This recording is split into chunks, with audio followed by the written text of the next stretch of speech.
I just want to say how grateful I am to my colleague, Senator McMorrow, Chairman Hertel, to all of our incredible supporters here. What a race. In the words of Muhammad Ali, we shook up the world.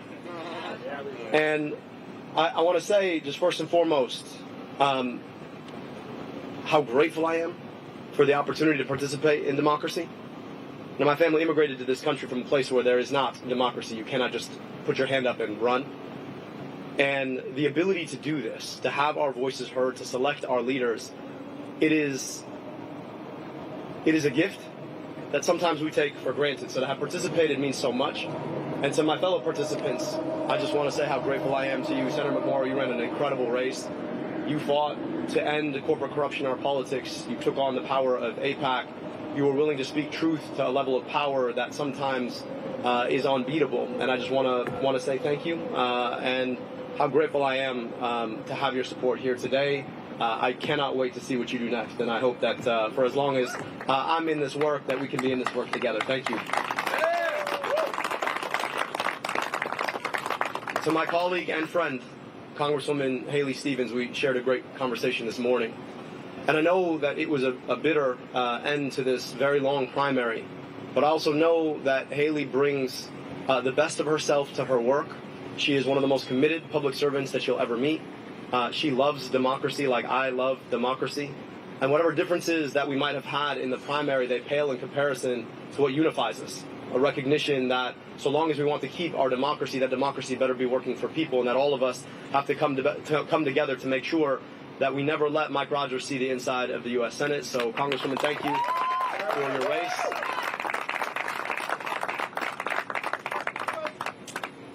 And I have to say a few more thank yous before we talk about where we're going next. First, I got to thank my wife, Sarah. I really, when we decided to jump into this race, I knew that it was going to be tough for me, but I also knew that it was going to be particularly tough on our family. And the fact that she held it down alongside her medical practice, alongside making sure that our daughters didn't experience this without thinking life was just normal. That takes just an extraordinary amount of effort and sacrifice. So I just want to say how grateful I am to you, love, and I'm so honored and thankful that we get to continue this. 20 years on, it's been a hell of a ride. I owe her a 20th anniversary on our 21st anniversary because we definitely didn't get one of those this year. To my daughters, I know that they're not watching, but I wish this meant I get a little bit more time with you, but give me 3 more months. To everybody who put their shoulders into the work, anybody who made a contribution, who knocked on a door, who made a phone call, who put yourself into this democracy, who gave us your stake in democracy, this movement, this moment is for you. And I just can't say how grateful I am to have earned the votes that we got. We took on a machine. You're not supposed to be able to beat $70 million of outside spending. A record amount of money spent in a campaign against a Democrat in a primary in any campaign. You're not supposed to be able to beat that. And what we showed is that the power of our many is greater than the power of their money. What we showed is that if you're willing to build a movement brick by brick, if you're willing to go and travel your state and have the conversations in rooms big and small, starting in moments when people aren't even paying attention to an election, but are paying attention to the price of gas and the price of groceries and the price of housing and the price of healthcare, that you can build a conversation that builds into a movement that defeats Goliath. This is what you all showed. And my hope is that our democracy will never be the same. So when Big Pharma and Big Tech, when DTE and Blue Cross come a-knocking saying, you know what, this is our democracy and we're going to own it, from here on out, we can always point and say, no, this is the people's democracy and we will always own it.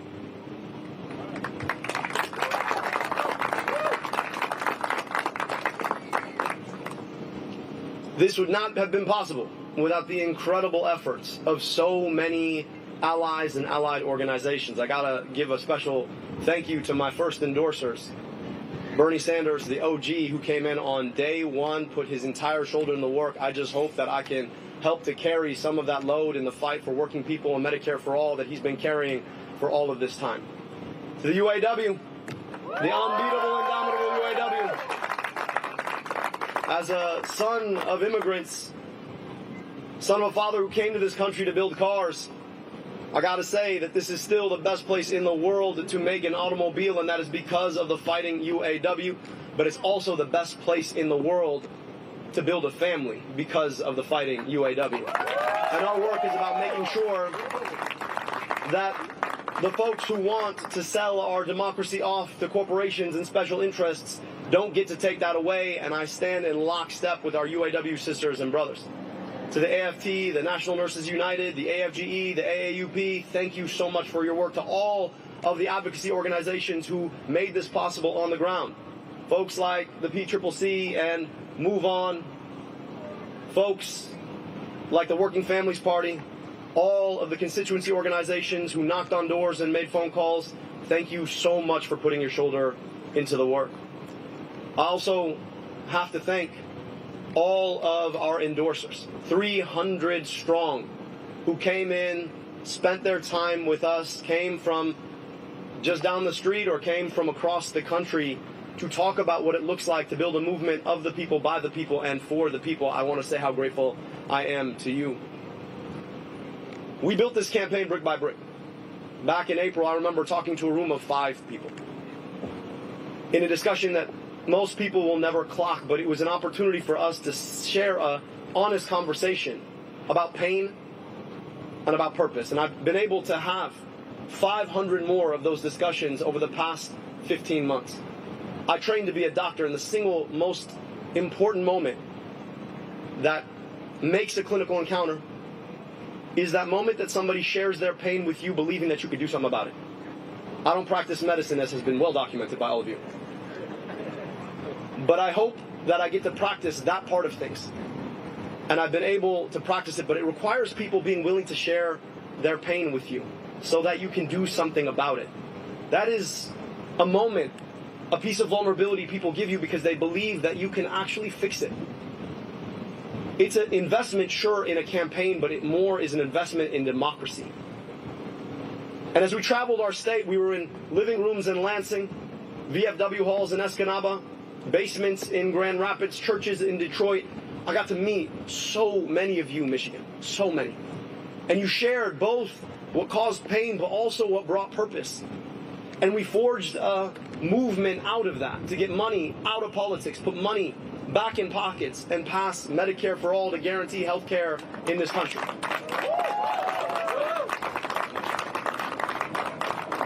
And for our troubles, the corporations, the special interests, who would rather get to decide who our elected officials are than let us decide who our elected officials are, they spent an unprecedented amount of money to beat us. Attack ad after attack ad after attack ad after attack ad. Wall-to-wall ads. But it turns out that the commercials are the part of the television show most people don't want to watch. It turns out that you can spend as much money as you want on lies, but it doesn't make them true. It turns out that when you're able to reach out and dignify somebody's pain, people remember that a lot more than a 30-second ad played on a loop on television. And it turns out that when the people want something in this democracy of ours, the people can get that thing if we're willing to do the work of that. And that's exactly what Michiganders up and down the state showed. 12,000 volunteers knocking nearly 10,000 doors a day to defeat an unprecedented amount of outside money, $70 million. But right now, as bitter and as divisive and as cynical as the campaign against us might have been, I want us to realize that there is so much more that unites us now. Because the campaign that Mike Rogers and Donald Trump and their GOP MAGA allies are launching is already more bitter. All you got to do is look at the ads you're already watching on TV, started today.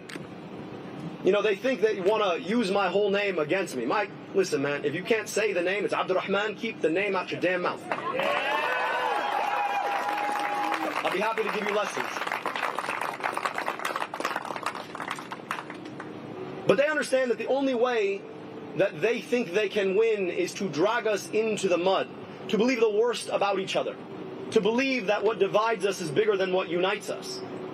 They want us to think that the reason some of us ain't got is because of other people got. But it turns out that the reason so many of us ain't got is because of the system that has corrupted our politics to take it away from us. And that is the thing that we are taking on now. That movement to get money out of politics, put money in your pocket, pass Medicare for all, it is a big movement. So if you supported me or you did not support me, if you voted for Vice President Harris in 2024 or you voted for Donald Trump, if you believe like me that you ought to be able to afford your groceries, if you believe like me that you ought to be able to afford your home, if you believe like me that your tax dollars ought to be invested in you rather than sent somewhere else, if you believe like me that a government of the people, by the people, and for the people is our birthright in this country, if you believe like me that we have a responsibility to stand up and walk with our unions so that everybody has collective bargaining rights in this country, if you believe like me that you ought to have the guarantee of good health care in this country without some corporation trying to tell you what you cannot have and should not fight for, I hope that you'll join this movement now.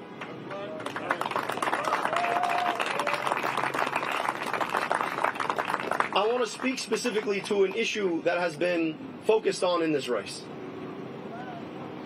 To my Jewish American sisters and brothers, one of the most indelible memories of this campaign will have been the opportunity to break bread with you at Seder, to worship with you at Shul, to be embraced by you.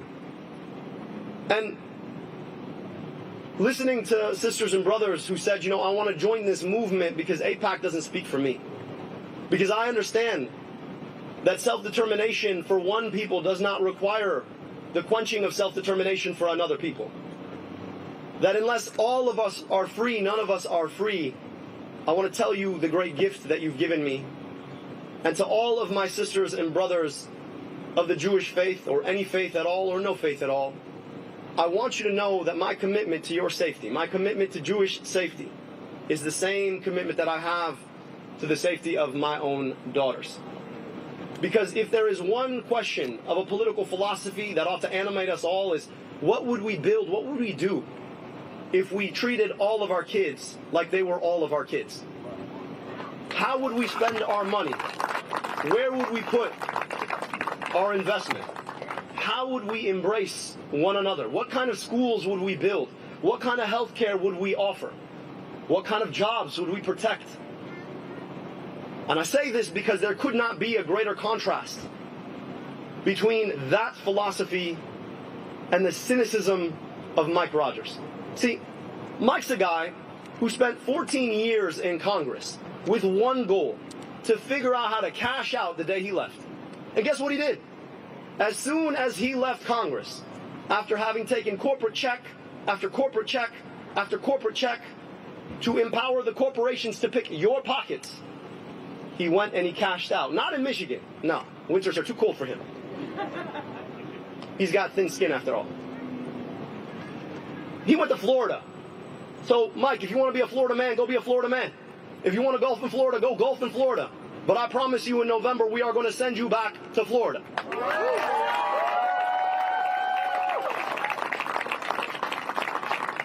Mike Rogers is the guy who wants to put a data center in your backyard so he can make himself feel a little bit more manly by making an AI video. Mike Rogers is the guy who has never shied away from a DTE check so he could turn his face in the direction of Florida. Mike Rogers is a guy who will do anything Blue Cross Blue Shield wants him to do, including raise your rates. Mike Rogers is a guy who introduced legislation to increase the flow of opioids. He did that while I was in high school. Mike Rogers is a guy whose politics and vision and perspective are old. Mike Rogers is a guy who has never shied away from a corporation he could do a favor for. Mike Rogers is a guy who, believe it or not, went back to Florida so he could lick every single boot Donald Trump owns to beg for his endorsement. I'm so sorry. If you want a senator who's going to lick some boots, fine, go vote for Mike Rogers. But if you want a senator who's going to stand up to Donald Trump, then you've got your option right here. And what's funny about Mike Rogers is that he's like the worst of all versions of the Republican Party. right? He's the worst of the neocon version. I mean, he was in the House during the entirety of the Iraq War. He left because he got tired of it. And then he swore up and down he could never support Donald Trump until, of course, he was licking Donald Trump's boots. So now he carries the burden of both of those things. Is he MAGA? Is he neocon? Nah, man, he's just a corporate sellout. So, Mike, I'm going to say it right here. I know you're going to say no because you're a coward. 5 debates, all right? If you're willing to stand with me and have a conversation, you and I both know that you will wither in front of your own crimes. But I'm going to make sure Michiganders know about them. Because at the time we're done, you are not going to have safe quarter from people holding you accountable to what you've done for them here in Michigan. We will send you back to Florida where you belong. 5 debates. I'm hoping for an answer today. It's going to be a lot of fun, my guy. But I want to finish here because it's not about Mike Rogers. It's not even about Donald Trump. It is about who we are as a country. I worked in that building right there. In fact, you can see the window of my former office. And there are moments I had to pinch myself because my story in America is about as unlikely as it gets. But for an accident of history that allows my dad to immigrate to Detroit to go to Wayne State University, I was supposed to be a cab driver in Egypt, like my cousins. I would spend a lot of my childhood summers in Egypt. I'd spend them there with a front row seat to what my life should have been. Except for I got to be born in America, where I got vaccinated against diseases that killed an aunt and uncle I never got to meet. They died before their first birthday. I got to go to amazing public schools, an incredible public university. I got my medical education paid for by a public agency at the NIH. That's what America gave me. Now, the crazy thing is I grew up not 20 minutes from here. And in traveling 20 minutes, I travel a 10-year life expectancy gap. I got to meet kids who never got the opportunities I got, despite the fact that their families had been here far longer than me. I know what America gave me, but I also know what America continues to deny too many of her own children. And a lot of my work in that building right there was about trying to address exactly that. And I kept running up against one thing: the kind of politics that tell us that we cannot invest in those children because we should be sending their money to deny rights to other children abroad. A politics that tells us that the corporations should do what they can and the rest of us do what we must. A politics that tells us that our democracy is there for the taking if you have enough money to take it. And so when the opportunity to run for U.S. Senate came up, I realized that this was a fight not just against Mike Rogers and Donald Trump. It was a fight for the kind of America that can give what I had to all of her children. That is the work in front of us. This country of ours, this America of ours, is more than a flag. It's more than a set of colors. If you're a patriot, then you better fight for an America that is America for all of her kids. That's what this is about. Building a movement to take our democracy back, to serve the people who absolutely deserve the best of what America has to offer them. That's the commitment all of us are making. So whether you voted for me or voted for my opponent or didn't vote at all, we're inviting you to that movement to get money out of politics so we can put money back in pockets and finally guarantee the promise of health care through Medicare for all. And I am so honored for all of the folks who've already invested, to all the folks who haven't. I cannot wait to meet you, and let's go win in November.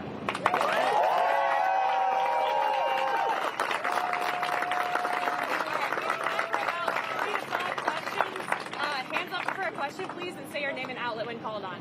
Start here. Joey with the Associated Press.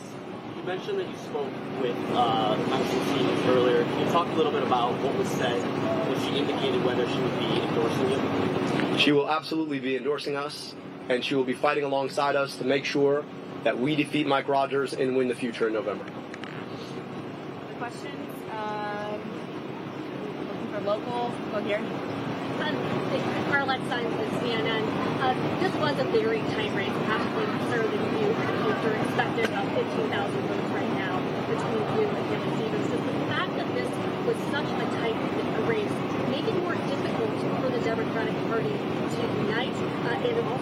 out to those swing voters who might be looking and seeing the Democrats really right on their candidate? Well, I'd love to get others' perspective on this, but let me give you mine. You heard about the historic turnout. Sometimes, intra-family squabbles are the biggest ones. But we all know that when we walk out the house, we stand united. And sometimes we got to have it out about the conversation about who we are and who we want to be. And I think I'll tell you that the things that unite us are so much bigger than the things that divide us. If anything, when you've got 500,000 more voters who came out to be a part of a process to pick a nominee, that means that their voices have been heard. And we're going to build a movement that reaches out to everybody. I know not everybody's going to agree with me on everything. That's not how this works. But I do know that they agree with me on the need to beat Mike Rogers, and the need to hold Donald Trump accountable, and the need to provide people health care, and the need to address the affordability crisis that is making it so that all of us struggle simply because we want to pump gas or go to the grocery store, and the need to stop fighting stupid wars we should never be fighting. There is so much more we agree on. So I'm looking forward to unifying together. The Congresswoman and I, the Senator and I, we've had some great conversations about where we go from here, and we cannot wait to come together and win in November.